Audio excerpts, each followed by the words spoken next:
Muito bem, vamos retomar. Vocês pensam a dificuldade de fazer 10 minutos de intervalo? Nós já estamos com 25.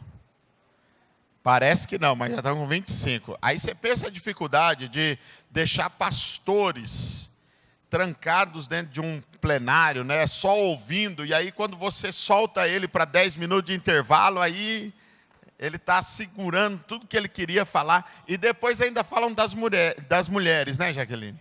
As mulheres que falam, os pastores não. E aí você não consegue, o corredor tá cheio e o pessoal não consegue entrar porque tem muita coisa para falar. Graças a Deus pela comunhão, a gente tem pastores aqui do interior, daqui de Campo Grande, a gente se encontra poucas vezes por ano, e aí quando nos encontramos queremos conversar uns com os outros. Eu quero convidar o pastor Paulo Mazzoni para vir à frente. Nós vamos ter a nossa ministração. O pastor Paulo Mazzoni vai falar ainda agora pela manhã, e à noite, hoje à noite, nós teremos o culto dirigido pela PIB, que é o culto especial da celebração dos 100 anos da PIB em Campo Grande. Então, vamos estar todos presentes. Se você é daqui de Campo Grande, mande aquele WhatsApp no grupo da sua igreja, convide as pessoas da sua igreja, a liderança da sua igreja, para estarmos todos aqui hoje à noite, nessa grande celebração ao Senhor. À tarde, nós teremos, pastor Paulo, a nossa única sessão deliberativa. Então, à tarde, hoje à tarde, nós teremos a nossa única sessão deliberativa da 72ª Assembleia.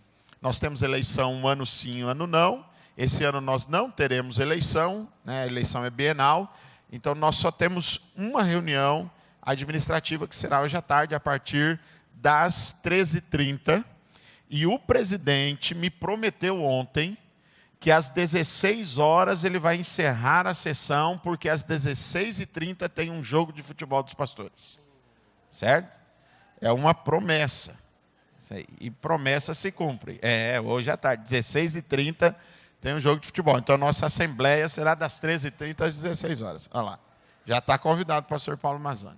Pastor, vamos orar? Fique em pé mais uma vez. Vamos orar ao Senhor. Graças te damos, ó Deus, pela vida do pastor Paulo. Senhor, que delícia podermos ter este homem de Deus conosco, servo do Senhor, que tão amorosamente tem ministrado aos nossos corações a tua palavra e a tua vontade. Senhor, continue a falar no coração dele, porque nós já sabemos que aquilo que o Senhor tem falado no coração dele, ele tem vivido e tem proclamado.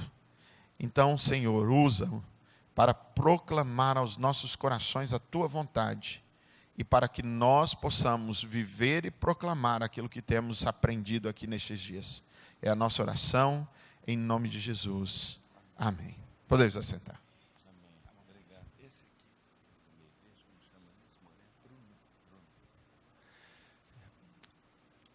É isso aí, pessoal. Quem mandou vocês me convidarem, né? Já estão ficando enjoados. Eu falei com o pastor Eli, eu falei, Eli, que papo é esse de orador substituto?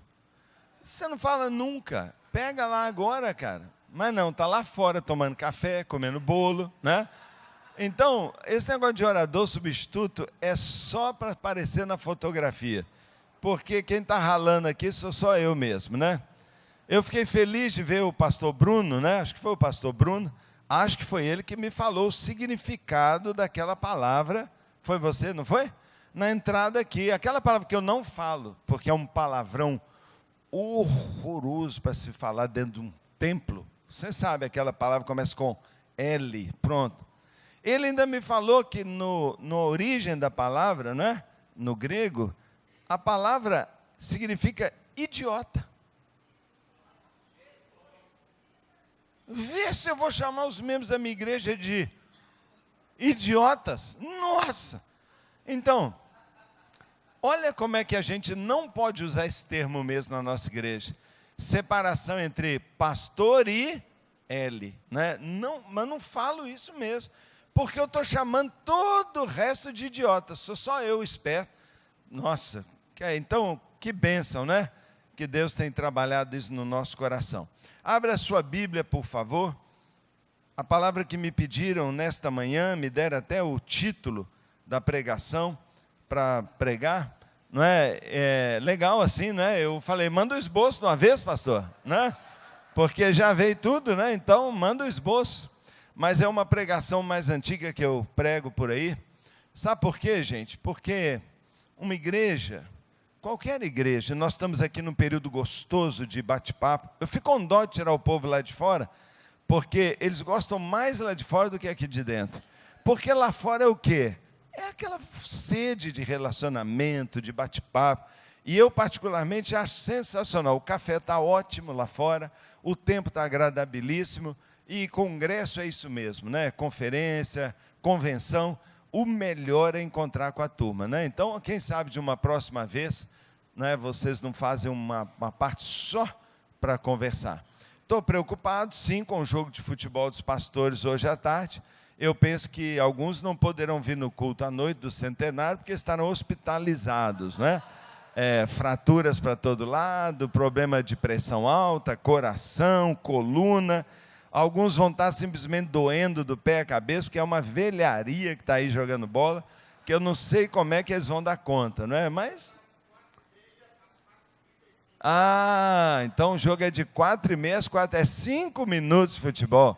É um pontapé inicial, aí depois o churrasco e pronto. Agora eu entendi. Então não é futebol, é só o depois do futebol. Tá certo. Um pastor precisa ter clareza de missão. É fato. A nossa missão, nenhum de nós precisa perguntar. Ide por todo mundo, fazei discípulos.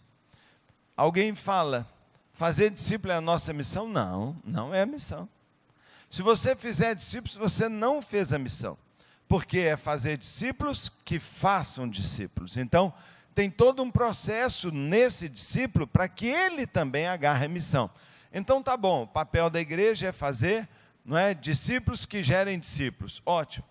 A visão é diferente. A visão é diferente. 2 gigantes da igreja primitiva, Pedro e Paulo.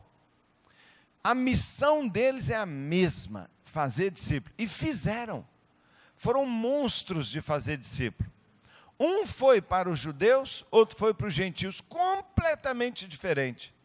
A visão que Paulo disse, não é, que Deus o chamou, foi para pregar aos gentios, aos não-judeus. Ou seja, todo mundo tem que escalar a montanha. Mas tem gente que sobe a montanha por essa rampa do lado de cá. Tem outro que sobe com cordas por esse paredão. Mas todo mundo sabe para onde vai. Todo mundo vai para cumprir a missão. Chegar lá em cima e falar, eu fiz discípulos. Cada igreja tem uma maneira. Uma igreja vai trabalhar mais na área social, uma mais na área da arte, outra na área mais do ensino. Por quê? Porque a característica dos líderes daquela igreja varia. Não tem nada errado nisso. Paulo foi para um lado, Pedro foi para o outro, mas eles estavam subindo para o mesmo lugar. O caminho era diferente, mas todos estavam indo para cumprir uma missão. E a missão era ganhar e fazer discípulos. Então, todo pastor e toda igreja que vai avançar precisa ter clareza da missão. A missão nossa é fazer discípulos. Se você fizer um monte de coisa e ao final não gerar discípulos, Deus vai falar assim, você não fez nada. Você não fez nada. Não é? Você não cumpriu a missão. O que Deus quer? Que você cumpra a missão. Não é? Então é isso que você vai fazer. A visão, Deus vai dar para cada um.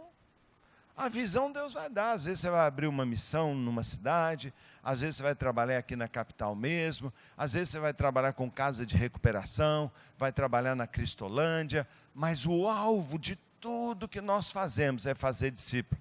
Eu posso, dentro da igreja, cantar no coral, mas isso não me isenta de que eu tenho a missão para cumprir. Por isso é que eu digo que cada um tem que ganhar um para Jesus todo ano, porque a missão de todo crente é ganhar um para Jesus. Eu fico muito chateado de pensar que são 44 crentes para ganhar um para Jesus por ano. Um ganha e 43 não fizeram nada.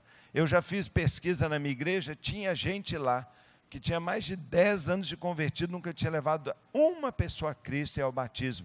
E eu falei, você não está cumprindo a missão. Então a gente deu treinamento, capacitação, incentivo, encorajamento, parceria, vamos junto, até que ele veio vibrando, dizendo, eu ganhei o meu para Jesus. E aí vai ficando fácil. Mas além da missão, além da visão, nós temos que ter valores. Quais são os nossos valores? Os valores é que nos norteiam, é que dão fundamento para nós. Quais são os valores que Jesus ensinou? Se você andar pelos prédios nossos, você vai ver os valores em tudo. Como é que eu trato e discipulo os pastores? Eu vou ensinar a Bíblia toda para eles, eles estudam lá, mas eu ensino e repito os valores. Quais são os valores mais importantes? E eu queria nesta manhã dar um exemplo para você, não é? Nessa questão de valores de ministério, de uma igreja saudável, abordando um tema muito importante, que você está careca de saber. Nós já falamos aqui sobre evangelismo, falamos um pouquinho sobre missão, mas eu quero falar sobre esse braço acolhedor, misericordioso da igreja. Então abra a sua Bíblia em Lucas capítulo 10, só de falar de Lucas 10, os pastores aí super hábeis na palavra já sabem onde eu vou, quando eu falar que é no verso 30, então aí que você fala, chegou lá. E talvez alguém vai ficar bem feliz, porque vai dizer, finalmente aqui na convenção, nós estamos falando sobre ação social, sobre socorro ao necessitado, sobre, socorro ao ferido, sobre cura aos doentes. Então vamos ler Lucas capítulo 10, e nós vamos falar sobre o tema dado, que são decisões que transformam vidas. Vamos ler, por favor, do verso 30 ao verso 38. Você já achou? Certa ocasião, um perito na lei levantou-se para pôr Jesus à prova e lhe perguntou, mestre, o que preciso fazer para herdar a vida eterna? O que está escrito na lei? Respondeu Jesus. Como você a lê? Ele respondeu, ame o Senhor, o seu Deus, de todo o seu coração, de toda a sua alma, de todas as suas forças e de todo o seu entendimento. E ame o seu próximo como a si mesmo.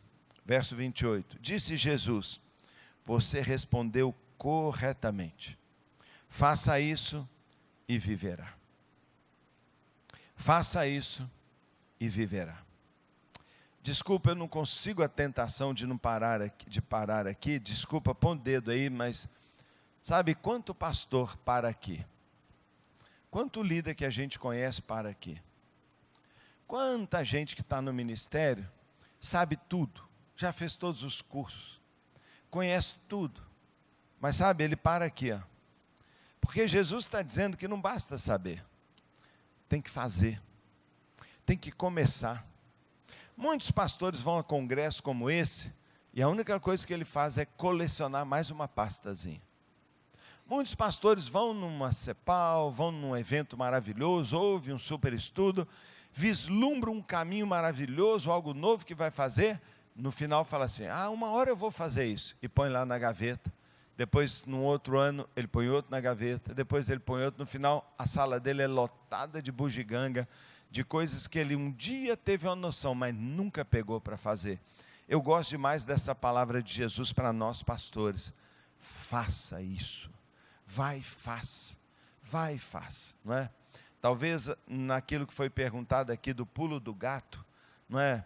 É que um dia a gente resolveu fazer uma coisa e não parar, e não desistir, e persistir até que isso seja verdade. E muitas vezes nós somos ótimos, né, para a iniciativa e somos terríveis para a acabativa, né? Então nós precisamos começar e fazer. E Jesus diz para ele, faça isso, não apenas na teoria, pratique. Bom recado para todos nós. Verso 29, continuando. Mas ele, querendo justificar-se, como muitos de nós fazemos, perguntou a Jesus, e quem é o meu próximo?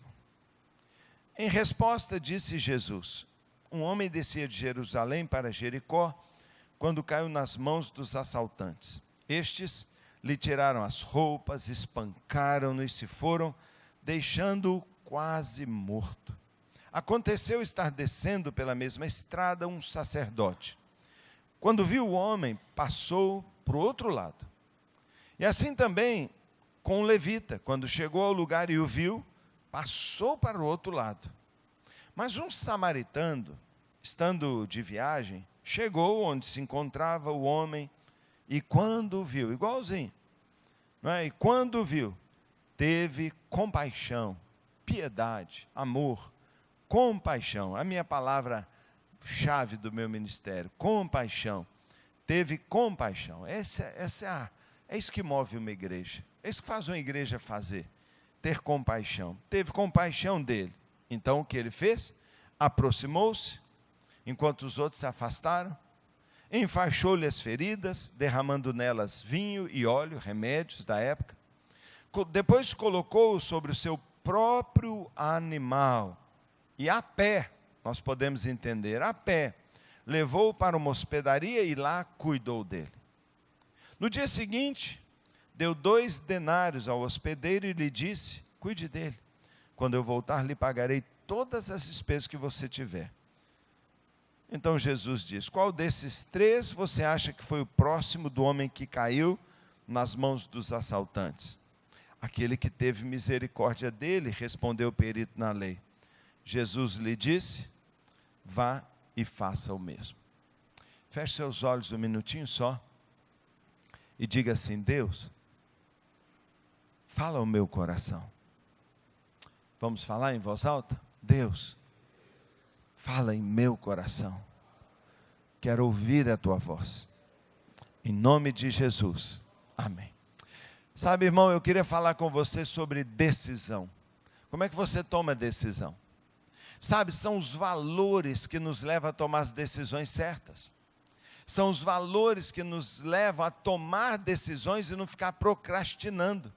São valores ou bandeiras que Deus fincou no nosso coração e que passam a ser prioridades para nós, que nos fazem tomar as decisões certas.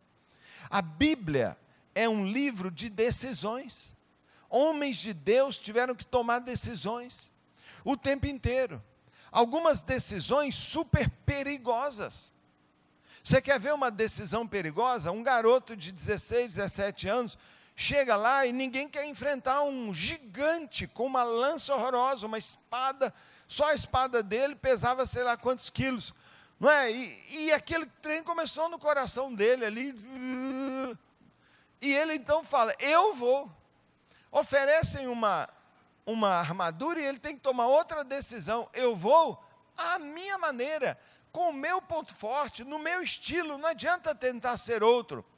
E ele desce com uma fundazinha, uma pedrinha, para enfrentar um super guerreiro. Ele nunca guerreou na vida, ele era um pastor, ele cuidava de ovelhas.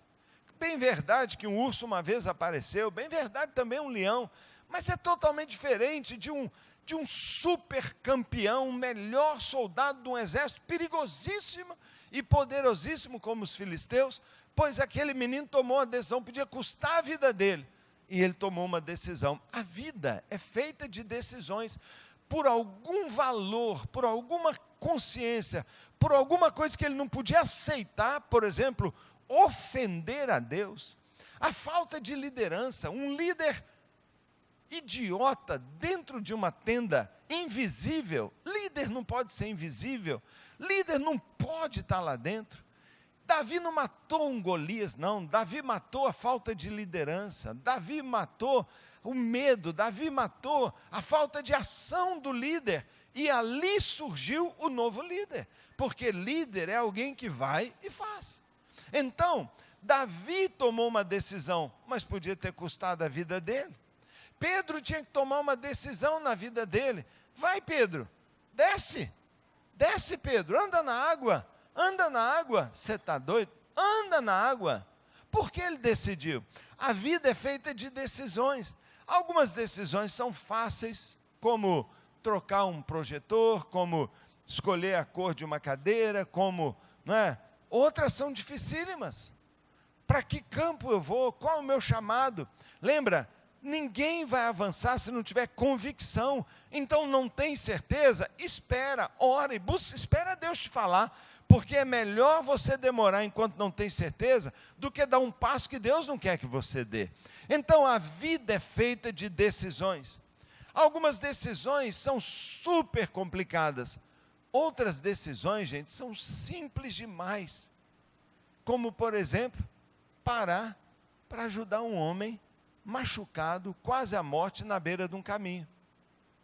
Decisão fácil de tomar. Aparentemente. Por quê? Porque, em geral, nós queremos tomar decisões baseadas na nossa vontade. Muitas vezes nós, como líderes, pastores, tomamos decisões importantíssimas baseadas no que nós gostamos ou no que a gente está a fim de fazer. Irmão, deixa eu dizer uma coisa: a pior coisa que você pode fazer, o pior critério para a tomada de decisões que você pode ter é a sua vontade, porque a nossa vontade muitas vezes pode ser enganosa, a nossa vontade muitas vezes pode ser contrária à vontade de Deus. Um homem está ali caído, na beira do caminho, assaltado. Ele representa para nós o mundo aí fora, ferido, machucado pela vida. As pessoas estão machucadas, estão feridas, muitas delas literalmente caídas nas sarjetas, outras de pé, mas totalmente caídas. Caídas moralmente, caídas no seu futuro, na sua confiança, na sua moralidade, na sua espiritualidade, caídas da fé, caídas de perto de Deus, a maioria das pessoas. E muitos de nós, e muitas igrejas, e muitos pastores estão tomando decisão em cima do que querem. E a melhor decisão que a gente toma é aquela decisão que a gente toma baseada em princípios e valores de Deus. De Deus. Por isso nós temos que perguntar: quais são os princípios que estão hoje no nosso coração e estão norteando as nossas decisões? São princípios de Deus? As decisões que nós estamos tomando são baseadas em princípios de Deus?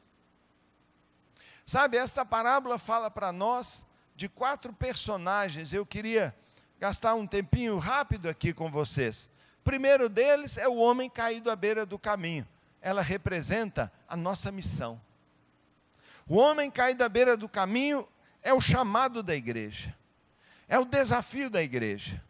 Nós não fomos chamados para ficarmos cuidando de nós mesmos, sarando as nossas feridas que Jesus já sarou a vida toda. Claro que tem algo a ser feito aqui dentro, mas o nosso maior chamado é lá fora. É quem está nas estradas da vida e a vida os atropelou, a vida os feriu, não é? Os equívocos morais, espirituais, não é? O engano desta época, a maldade e a crueldade dessa época, as mentiras do diabo feriram esta pessoa. Eles estão aí caindo à beira do caminho. Mas há um segundo personagem, um sacerdote. Vamos contextualizar melhor: o pastor. O segundo personagem é um pastor. E quando Jesus, lembra, ele está aqui com um grupo de pessoas contando essa história, e todo mundo começou a ter compaixão. Compaixão é a palavra-chave de qualquer pastor, de qualquer igreja. Todo mundo começou a ter compaixão, e aí ele diz assim: pois bem, um pastor apareceu lá. Todo mundo já ficou feliz, falou: acabou o problema. Acabou o problema do coitado. Mas qual não foi a surpresa do grupo ao perceber que Jesus, o dono da história, quis acabar com o pastor? Jogou o pastor assim, no ibope zero. Por quê? O pastor vê a pessoa, não é que ele não viu, não.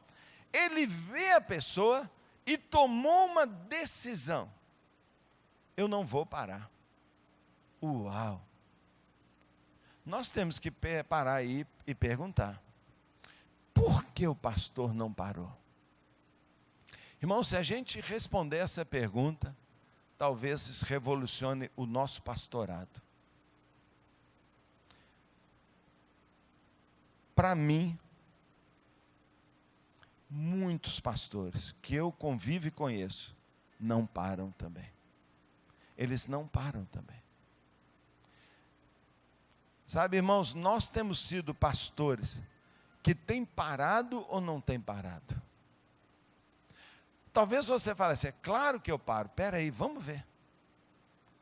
Vamos pensar aqui. Jesus montou uma história completa, lá tem todas as respostas que a gente precisa. Diz o texto que ele está vindo de Jerusalém para Jericó, ele está descendo a montanha. Ora, em Jericó tinha uma sinagoga, o sacerdote trabalhava no templo.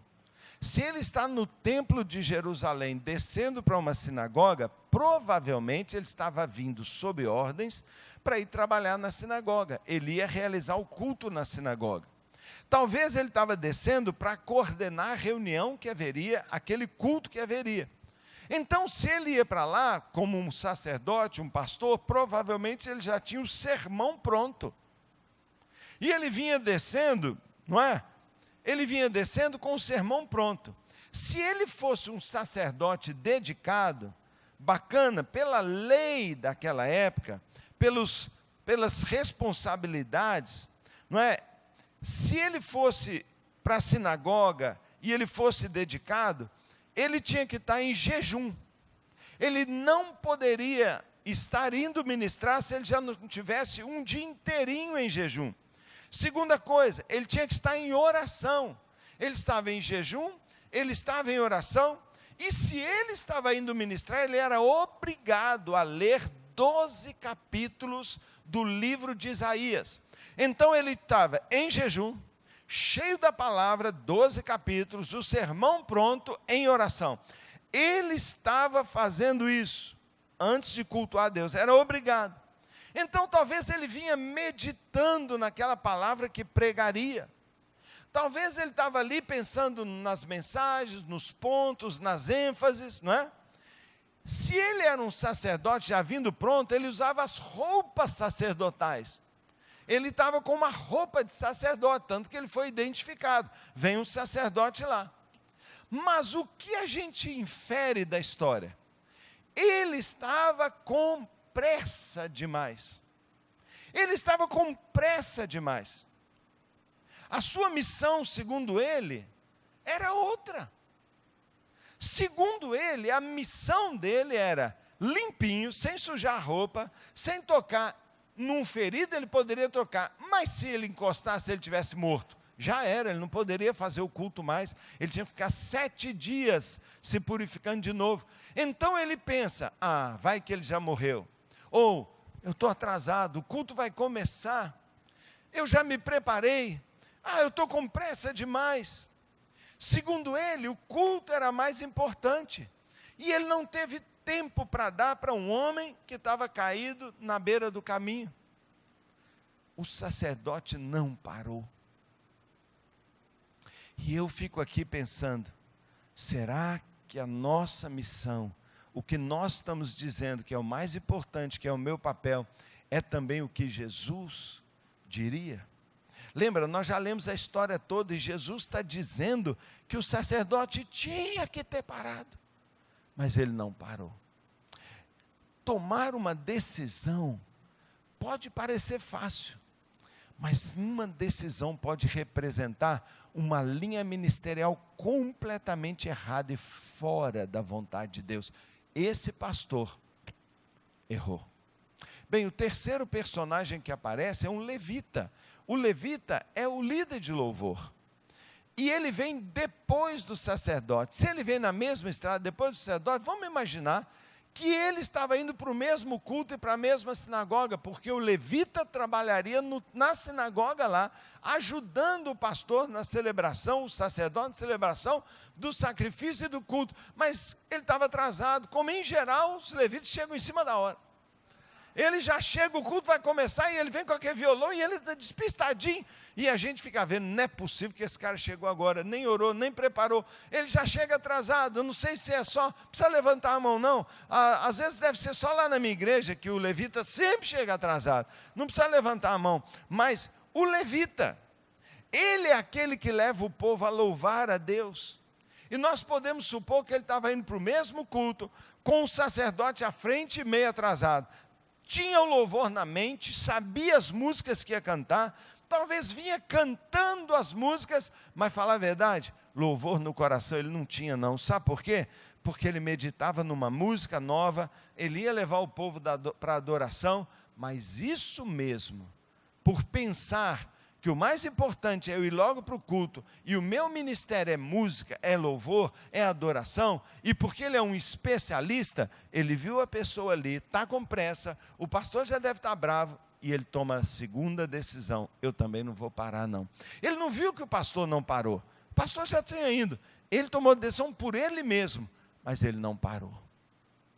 Ele não parou. E aí a gente chega no quarto personagem, justamente um samaritano. Eu não preciso explicar toda a rixa, toda a causa histórica de samaritano, não é? Que largou a aliança, desprezou a lei, misturou-se com outros mundos, com outros povos, e os judeus ficaram inimigos deles. Bem, o samaritano vem descendo lá. Nota, Jesus está contando uma história aqui, e todo mundo está só pensando. Não está acontecendo, é uma história. Só tem judeu aqui. E eles vêm falar que um sacerdote vem, ele não parou. Um levita, ele não parou. Aí Jesus está lá e fala assim, sabe, apareceu um samaritano, aí todo mundo, um samaritano. Talvez alguns fizeram assim, ó. Um samaritano, eles chamavam ele de cão. Sabe, e o samaritano sabia disso. O samaritano era maltratado pelos judeus, desprezado, cidadão de segunda categoria. Bem, ele vem descendo de lá na história, e ele vê claramente, pela roupa e tal, um judeu. Um judeu. Justamente ali, um representante dos opressores, os que nos oprimem, nos ofendem, nos tiram direitos, nos jogam num gueto. Sabe o que ele talvez visse aqui? E ele está passando, e vem de lá, e ele vê um judeu aqui, parece que ele olha aqui do lado, aqui, ó, aproveita para matar. Quem está vindo, Jesus cria de propósito, tinha todas as razões para não parar. Você acredita que ele para? Na hora que ele para, os olhos aqui que Jesus está contando, todo mundo fica regalado, porque quem tinha todas as razões para não parar, para. Então, dois tomaram decisões baseadas na vontade, na pressa, em outras coisas. O outro, que eu tenho certeza o que Jesus queria ensinar, tenho certeza, ele não tinha vontade nenhuma de parar, nenhuma, eu não quero parar, eu não gosto dessa gente, não é o que eu quero fazer, mas ele para. Ele parou. Ele não tomou a decisão baseada na vontade dele. Tinha alguma coisa dentro dele, um princípio, um fator que levou ele a tomar a decisão. Jesus não fala qual. Jesus não fala. Mas a gente sabe o que Jesus está ensinando para aqueles caras. Pega o contexto todo que aí você sabe muito bem. Então, se aquele homem não desejava parar, mas decide parar, e aí Jesus floreia a história, ele para, gasta tempo, gasta dinheiro, sai do cavalo dele, põe o cara no cavalo dele, promete voltar, investe, rasga a camisa dele provavelmente para poder passar nas feridas, leva tanto prejuízo. A verdade que Jesus está querendo falar com a gente é que a decisão que ele tomou transformou a vida daquele homem, não transformou? Salvou a vida dele. Então nós temos que tomar decisões baseadas num princípio, decisões que transformam vidas. Toda decisão que você for tomar, você tem que perguntar, essa decisão transforma a vida ou não faz efeito nenhuma? Se não mudar vidas, provavelmente está tomando a decisão errada. Envolve pessoas, mudará a vida de alguém, Então isso é relevante. Eu me lembro, sabe, de ainda ser um jovem na igreja, já líder, auxiliar, dirigir a mocidade, eu estar numa assembleia da minha igreja, quando o pastor levanta uma questão da compra de uma geladeira que ia comprar para a cozinha da igreja. Bem, levanta um irmão e diz assim, eu aprovo sim, está aprovado, pode comprar a geladeira. Quanto custa uma geladeira hoje? Talvez uns 2.000, 3.000 reais. Então, é caro, mas não é tão caro assim para uma igreja. Bem, e ele fala assim, mas como é até chamado de linha branca, eu sugiro que a geladeira seja branca. Por quê? Porque há um modismo aí de umas geladeiras creme, de uma geladeira caramelo, naquela época eu usava, mas linha branca é linha branca. Eu aprovo desde que a geladeira seja branca. Bem, só que uma outra pessoa já tinha pensado, tinha visto o preço, e ele tinha escolhido uma geladeira caramelo. Porque tinha os detalhezinhos nos azulejos da grande cozinha, caramelo. E ele fala assim, bem, eu proponho que seja caramelo. Irmãos, eu não estou exagerando diante de Deus. A reunião evoluiu para agressões verbais. E a reunião evoluiu quase para o soco. Eu era jovem, estava lá dizendo assim, isso é ridículo. No meu coração eu dizia, eu nunca vi nada tão ridículo. E eu pergunto, essa decisão que estava desgastando a igreja, gerando divisão, inimizade, impactaria a vida de alguma pessoa? Transforma a vida de alguém? Se não transforma a vida de alguém, por que eu vou entrar nessa briga? Eu não estou nem aí. Se não quiser comprar geladeira, se quiser comprar um isopor e botar gelo todo dia, que se dane. Não é importante. Agora, irmão, eu pergunto para você, pelo que nós temos brigado? O que tem nos dividido? O que tem trazido enfraquecimento às nossas igrejas? Vê, nenhuma das decisões são decisões sobre vidas, são sobre coisas. Sabe, muitas vezes nós estamos tomando decisões baseadas em princípios carnais, princípios mundanos e às vezes até diabólicos. Mas quando nós tomamos decisões baseadas na palavra de Deus, na vontade de Deus, na visão de Deus, essas são as decisões que vão transformar vidas, essas são as decisões importantes que a gente tem que tomar. Então pensa, vamos nós aqui trabalhar um pouquinho sobre o que estaria no coração daquele nosso herói, um samaritano, para que ele decida parar. Por que ele foi o único que tomou a decisão? O que será que estava na mente dele, no coração dele, quando ele parou, investiu, se importou e ainda depois prometeu voltar? Sabe, eu vou propor aqui, baseado nos maiores ensinos de Jesus, 3 princípios que têm que nortear toda a decisão de um pastor e de uma igreja. E esses princípios têm feito uma virada na nossa vida, porque não é só você ter um método, você pode estabelecer um método mais dinâmico, mas se os valores daquela organização não mudaram, não avança. Não avança. Eu tenho uma grande equipe pastoral, são muitos pastores, não é? São dezenas de pastores, e cada um deles assina comigo um termo de compromisso e aliança, onde nós fechamos em cima de 20 valores e 20 princípios. São princípios que, se aquilo não acontecer, eu posso ter visão celular, missionária, eu posso investir com os pobres, não vai funcionar nada, porque o que faz alguém tomar decisões e agir é o valor que está dentro dele. Sabe o primeiro princípio que, pelo ensino de Jesus no contexto, eu creio que estava na mente daquela pessoa que parou para se importar? É o que Jesus ensinou tantas e tantas vezes. Primeiro princípio: pessoas são mais importantes que coisas, que agenda, que culto ou que qualquer programa. Eu vou repetir de novo: pessoas. Pessoas. Eu tenho falado nisso desde que eu cheguei aqui. O que é uma igreja? A igreja são as pessoas, a igreja não é o prédio.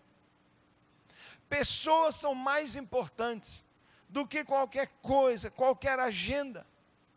O mais importante para Deus é que a gente se importe com as pessoas caídas ao longo do caminho.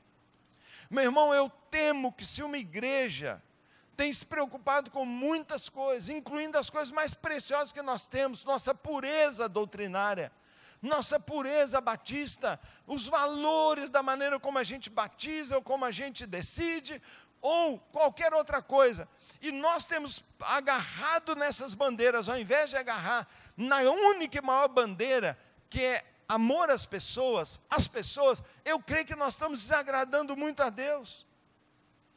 Sabe, irmãos, o Senhor fala para nós aqui nessa história, para mim é isso que Ele fala, pessoas são mais importantes que qualquer coisa. E posso dizer uma coisa? As pessoas não estão aqui dentro, não. Olha quanta cadeira vazia. Pessoas estão lá fora. Lá está lotado de gente, aqui tem pouca gente.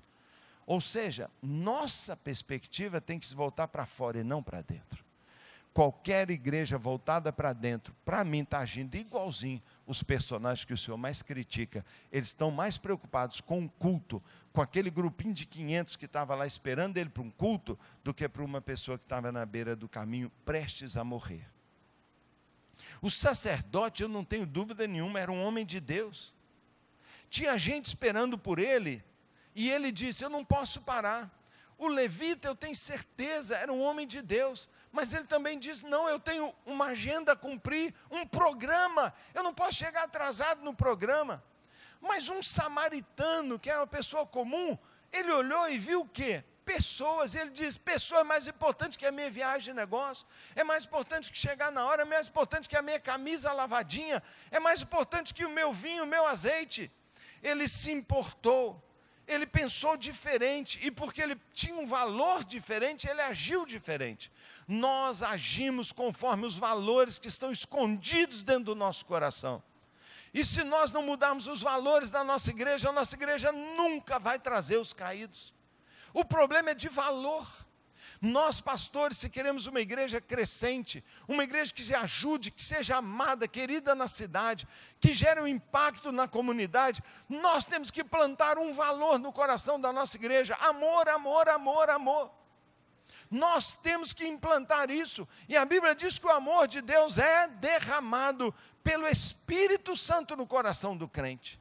Só uma igreja aberta ao download das características do Espírito, uma igreja que pede ao Espírito, por favor, Espírito, me dá seu coração, só esta igreja vai ter amor. Você tem tido briga nas suas assembleias? Você tem tido discussões e divisões, falatórios, fofocas na igreja, um contra o outro por causa de bobagem? Sabe o que está faltando? Amor.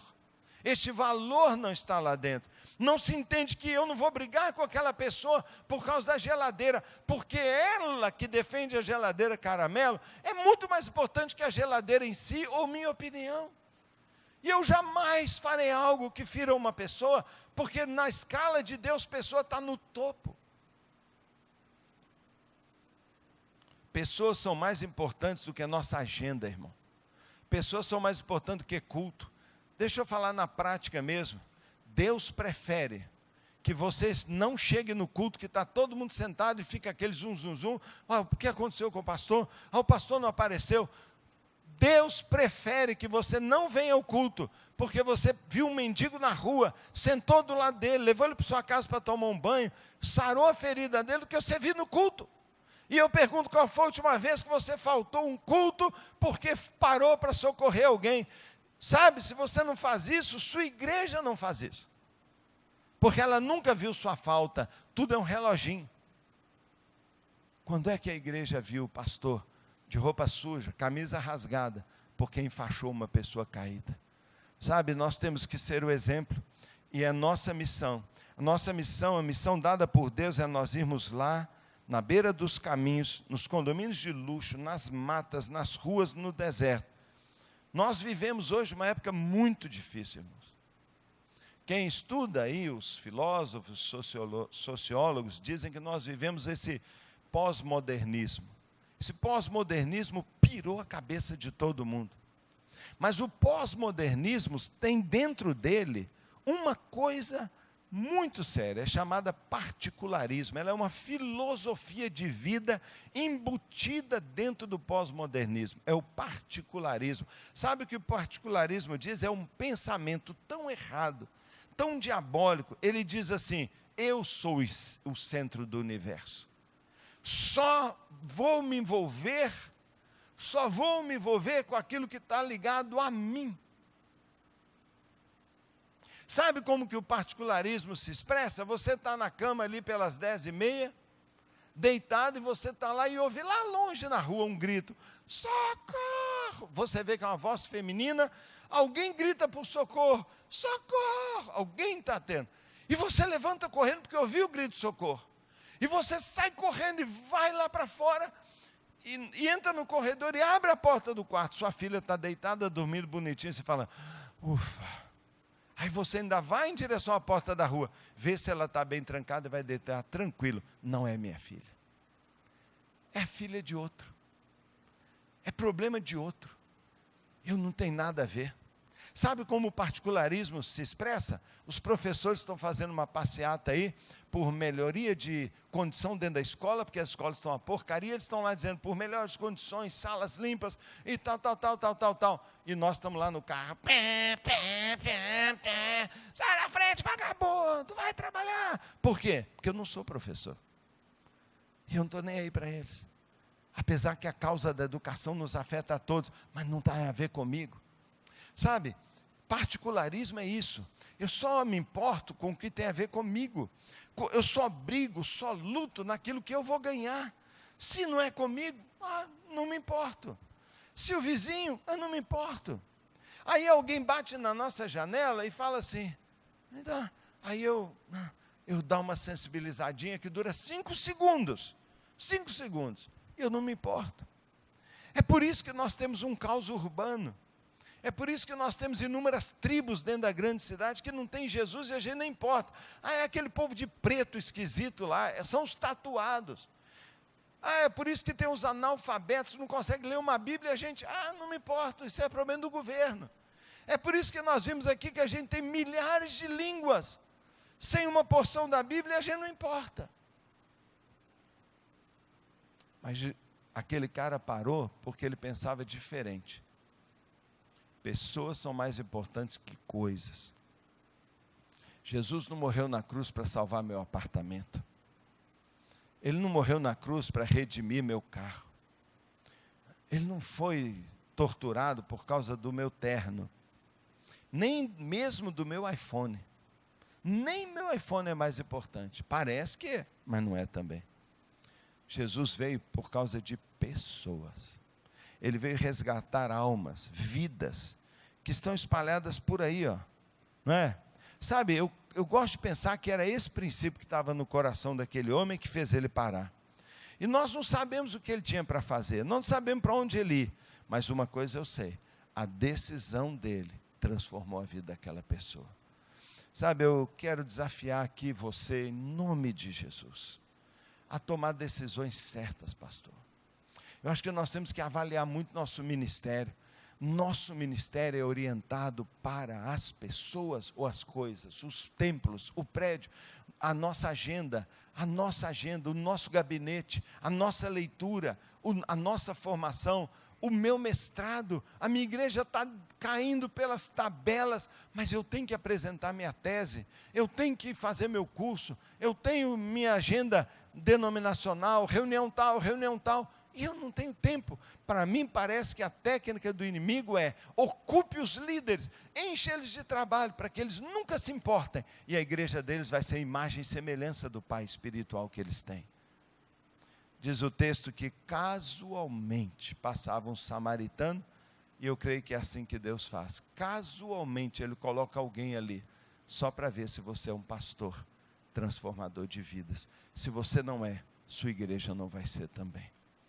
Segundo princípio que eu creio que estava no coração daquele homem, é que ter a aprovação de Deus é muito melhor do que receber os aplausos das pessoas. Ter a aprovação de Deus é muito mais importante do que ter o aplauso das pessoas. Suponha que o sacerdote e o levita não pararam porque tinha 500 pessoas esperando. Como eu posso me atrasar? Aí ele chega e todo mundo, que pastor maravilhoso. Mesmo sabendo que Deus estava lá dizendo, que filho feio que eu tenho. Não é o que eu faria. O samaritano preferiu que talvez alguém ficasse chateado com ele, mas que Deus dissesse assim, muito bem feito, servo bom e fiel. A aprovação de Deus é mais importante e é o que nós temos que buscar todo dia. Todo dia. Todo dia. Em todas as coisas. Outro dia, nós compramos um terreno grande de uma empresa, só que a gente não sabia que essa empresa tinha um rolo com o INSS. A empresa mentiu no valor do recibo, apesar de toda a nossa documentação é sempre certa. Isso fez com que a empresa estava sendo investigada, Polícia Federal, INSS, Receita Federal. Eles acharam que a gente tinha entrado em pacto com eles.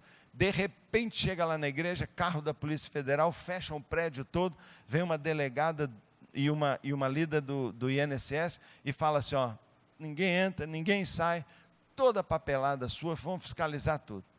Durante 6 dias, eles pegaram tudo nosso, mas os melhores auditores, tudo nosso. E a gente rindo e entregando para eles tudo, o que eles pediam a gente entregava.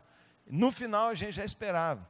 Vem a delegada da Federal e o grande auditor da INSS, eles vêm, faz questão de juntar as pessoas e fala assim, ó, pastor, parabéns. Esclarecemos tudo, tá? Mas nós olhamos todo o resto. Nós olhamos notas, nós olhamos salários, nós olhamos tudo. Pastor, olha, raramente eu já vi algo tão organizado, tão claro. Olha, eu quero dar os parabéns para o senhor. Vai ficar registrado lá, não é? Que é um dos melhores. E o pessoal no final, na hora que saíram, falaram assim, ufa. Eu falei assim, ufa por quê? Sabe para quem que nós fazemos relatórios? É para os olhos de Deus. Os olhos dele não perdem nada. Nós fazemos é para Deus. Eu não estou agradando o homem, eu não quero passar nos olhos de homem, eu quero passar nos olhos de Deus. E Deus não vê a aparência, Deus vê o coração. É muito mais importante ter a aprovação de Deus que a aprovação das pessoas. E aquele sacerdote e o levita nem consideraram isso. Eles viram que Deus estava vendo. Talvez a igreja dele não viu a atitude solitária, não tinha ninguém lá. E ele falou assim, é só um pobre aí. Mas Deus estava vendo. Irmãos, Deus está vendo o íntimo do nosso coração. E se nós queremos entrar em sintonia, nós queremos nos alinhar ao coração e o fluir do poder e dos recursos de Deus, é no nosso coração que tudo se alinha. E para Deus, o que Ele busca é, você fazer para mim? Sabe, irmãos, nós vivemos, se numa época do particularismo, nós vivemos numa outra época, imagem. É época da cirurgia plástica, é época de fingir, é época das roupas, é época de que imagem é tudo. Está todo mundo vendendo uma imagem. Deus não se impressiona com a nossa imagem. Deus não se impressiona com o aplauso que os outros dão. Que pastor, que sacerdote, que levita. Nossa, como ele canta bem, como ele prega bem. Nossa, como ele é bacana. Olha a família dele, senta no primeiro banco todo dia. Isso é verdade mesmo? Deus vê o nosso íntimo. Deus vê aquilo que não é imagem. Não adianta reputação. Não adianta reputação. Reputação é o que os anjos falam diante de Deus a seu respeito. É o que os anjos vão contar para Deus dizendo, você viu o que aquele pastor faz? Aquele homem que não tem máscaras. Sabe, nós somos pessoas que dependemos fundamentalmente disso. E se você tem uma oportunidade de frutificar e não faz, não está tudo bem não. Nós precisamos ser honestos, encher o nosso coração com esse segundo princípio. Eu quero agradar a Deus. Se um pastor, no meu entender, colocar um valor dentro do seu coração, pessoas, e se ele colocar do outro lado do seu coração, eu quero agradar é a Deus, não a minha igreja, não as pessoas, não meus diáconos, não, mas eu quero ser fiel ao que Deus quer que eu faça, irmão, isso é uma revolução. Mas eu vou, para terminar, falar do terceiro princípio e vou fechar com vocês para vocês entenderem.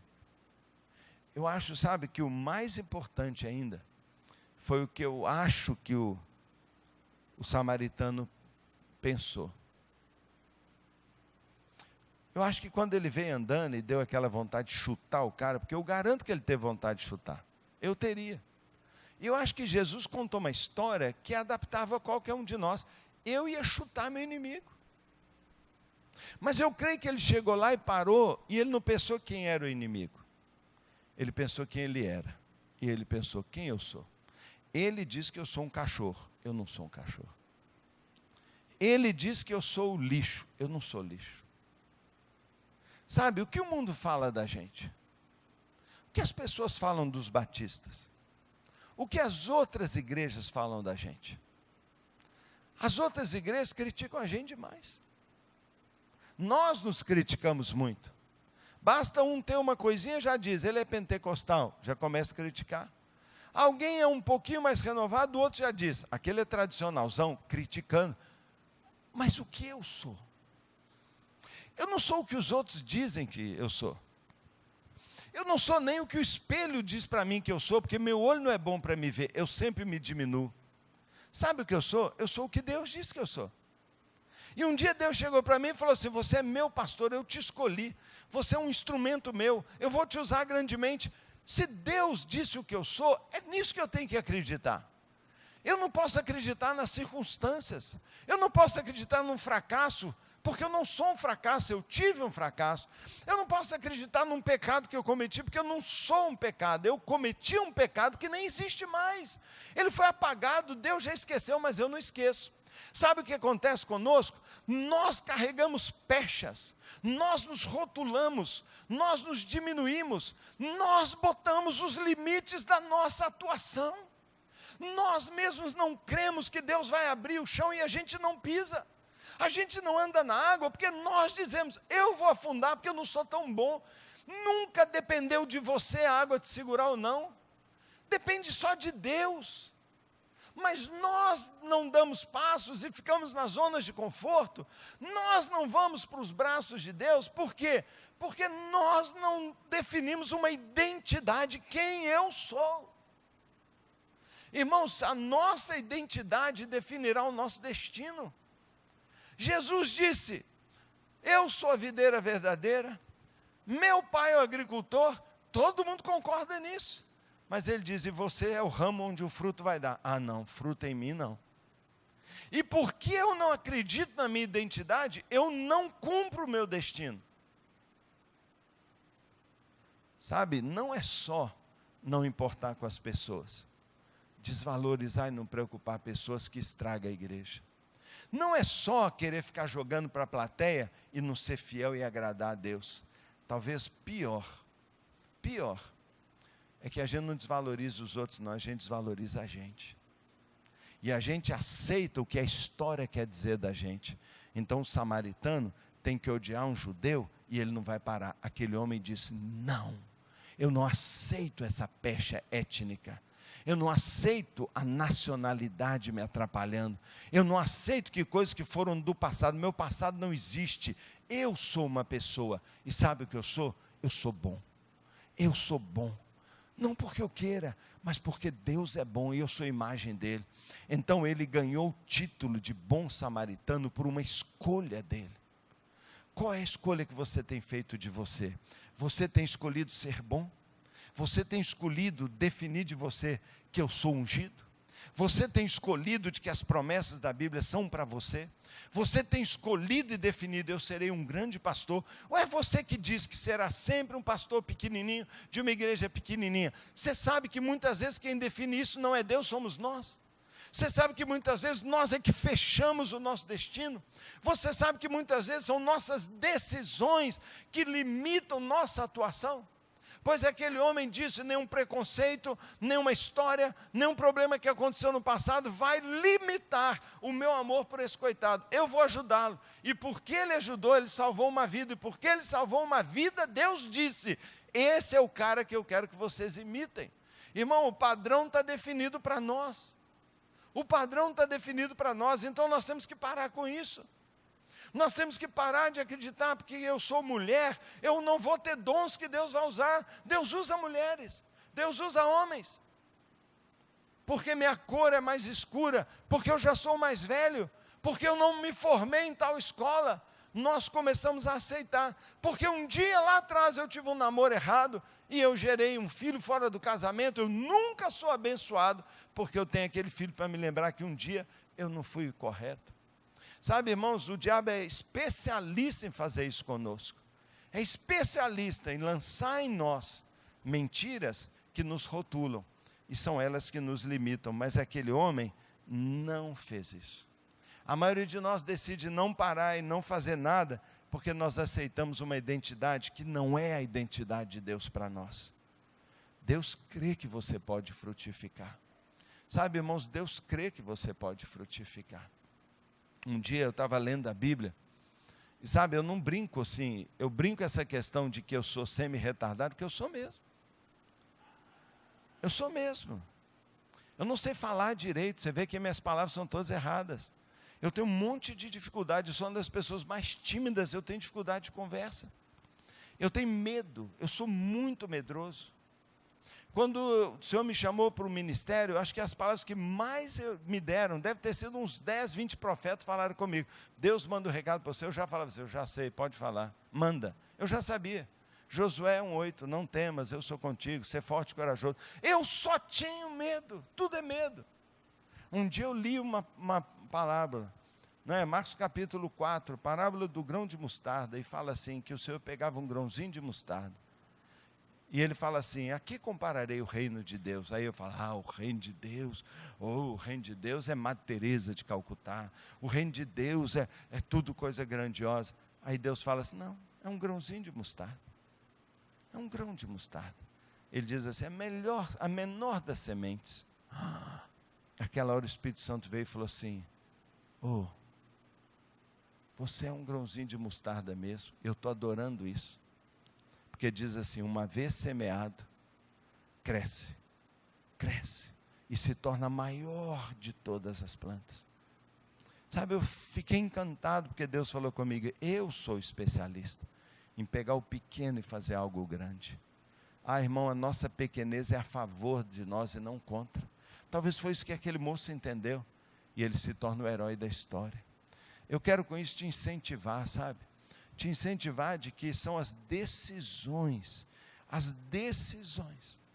é que vão transformar vidas. O maior argumento, escuta o que eu vou te falar, o maior argumento do diabo para tornar pastores e mais pastores infrutíferos e não participar da sua grande missão é cegar os olhos, tapar os ouvidos, mas semana após semana, acreditar, não é? Cauterizado e cego, de que eu não sou capaz de fazer nada. Eu sou sim, desde que eu tome uma decisão. E se você quiser fazer um compromisso com Deus, não é? De que, Deus, olha, meu ministério será guiado pelo menos por 3 valores. Primeiro, pessoas em primeiro lugar. Segundo, te agradar mais do que qualquer pessoa. Não vou fazer joguinho político para agradar membro da minha igreja ou outras igrejas. Eu vou fazer o que o Senhor quer que eu faça. E terceiro, se eu preferir acreditar no que Deus diz a meu respeito e não no que os outros dizem, os resultados dizem ou a história diz, se você tomar essa decisão de acreditar no que Deus fala a seu respeito, de que Ele te usará grandemente, você fará uma grande obra. Se você fizer isso, eu não tenho dúvida que Jesus vai tomar você como um case histórico e vai dizer, é assim que vocês têm que ser. Porque Jesus pegou a história do bom samaritano e hoje tem hospitais, clínicas, igrejas, no mundo inteiro, todo mundo sabe que o homem que tomou a decisão certa é o modelo que Deus quer. Por isso que você anda pela cidade inteira e tem escrito o bom samaritano. É para lembrar para nós que o que importa na vida da pessoa são os valores que ela carrega. Não tome a decisão baseada no que você gosta. Não faça o que você acha que é mais bacana. Faça o que tem que ser feito. E Deus vai te honrar. Deus vai te honrar. Você acha que eu gosto de andar com drogado? Você acha que eu gosto de andar com deprimido? Você acha que eu gosto de andar com suicida? Você acha que eu gosto de receber na minha célula só não crente, chato, problemático, em vez de ficar com a minha turminha da igreja? Eu adoraria estar com meus crentes, com meus irmãos, e fazer da minha célula só uma célula de liderança.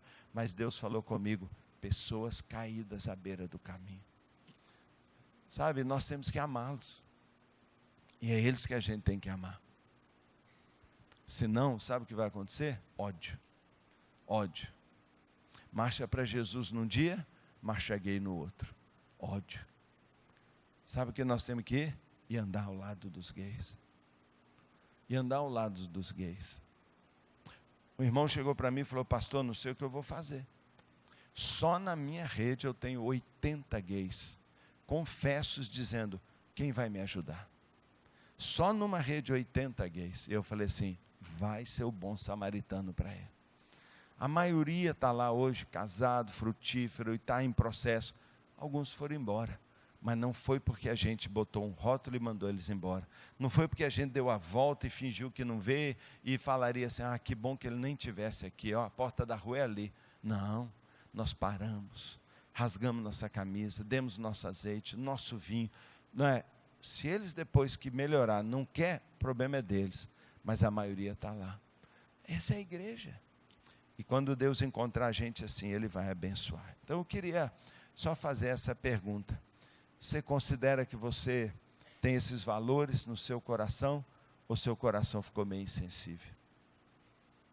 Você está com a mente orientada só para você? Ou está orientada para outras pessoas? Você quer se engajar na causa de Jesus mesmo? É isso mesmo?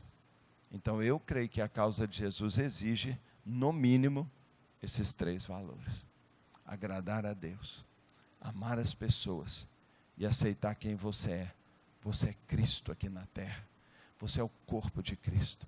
Se Ele vai tocar em leprosos, é com a sua mão. Se Ele vai devolver vista a cegos, é pelo seu cuspe e a sua mão.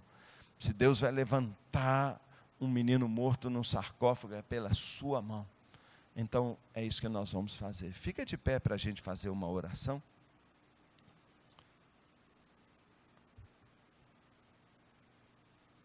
Mais do que um trabalho social que nós temos que fazer.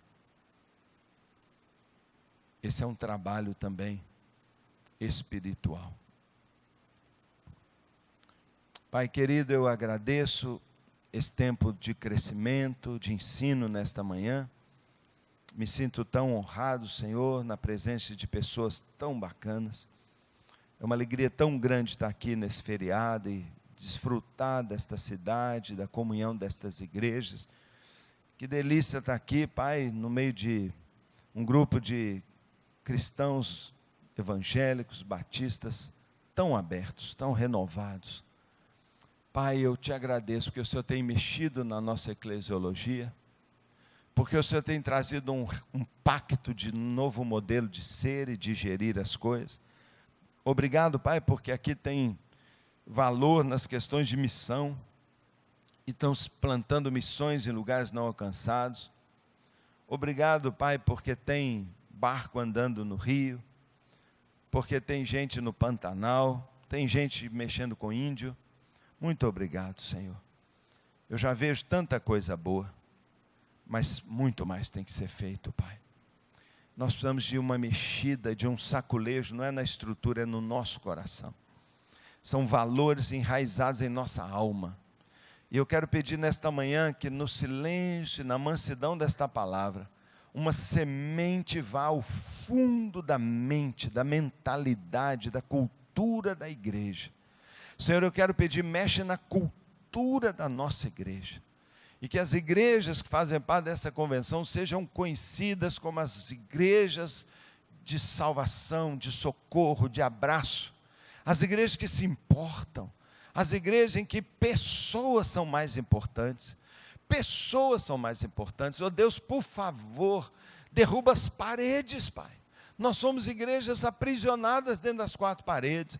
E eu peço, Deus, que um anjo venha martelar as paredes. Que nossa igreja tem um teto, mas não tem paredes. Para que, ó Deus, as paredes não impeçam os nossos membros irem lá para fora. Muitas vezes a parede não protege não, ela prende a gente. Deus, eu quero pedir que o nosso povo seja um povo das ruas. Pai, eu peço que as nossas igrejas sejam igrejas que o povo que vai para as ruas, vá para as casas. Ó Deus, mas eu peço também, derruba a parede, Pai, que está impedindo o não crente de entrar aqui dentro. A parede do medo, do preconceito, da religiosidade, de um grupo aqui, Deus, que talvez não sabe receber bem um cara esquisito, uma mulher esquisita. Pai, por favor, que seja o que for, Pai, de que cor, ou de que gênero, ou de que estilo, encontre em nós bons samaritanos. Pessoas são mais importantes. Agradar o Senhor é mais importante. Nós queremos, Deus, dizer, mais do que qualquer coisa, eu quero te agradar, Senhor. Eu quero receber da tua boca um elogio. Servo bom, bom samaritano e servo fiel aos meus valores. Pai, eu peço isso, Pai, que nós sejamos bons e fiéis. E também, Deus, Pai, que nossa identidade, o que nós somos, seja firmado naquilo que o Senhor disse que a gente é, Pai. Naquilo que o Senhor nos colocou para sermos. É isso que eu peço, Deus. Eu clamo para falar a verdade. E agradeço em nome de Jesus. Amém.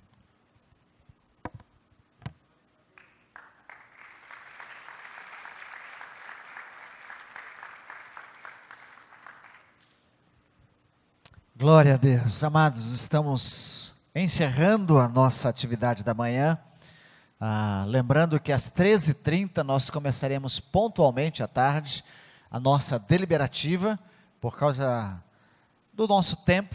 E hoje à noite, não esqueça, noite de celebração, noite de engrandecermos ao Senhor, partilhando junto com a primeira igreja da celebração do seu centenário.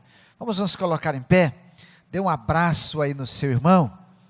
Essa do grão de mostarda pegou, hein, pastor? Essa do grão de mostarda bateu, da consciência de quem somos também, não é? Essa da identidade também doeu. Então, diga para o seu irmão aí quem ele é em Cristo, afirme a identidade dele, de quem ele é em Cristo e do quanto Deus pode fazer na vida e através da vida dele. E depois ore por ele. E assim, você orando pelo seu irmão, orando uns pelos outros, nós encerramos a nossa reunião de agora de manhã. E 13h30, de volta. Não deixe de orar pelo seu irmão, não. Antes de sair do templo, antes de sair desse lugar.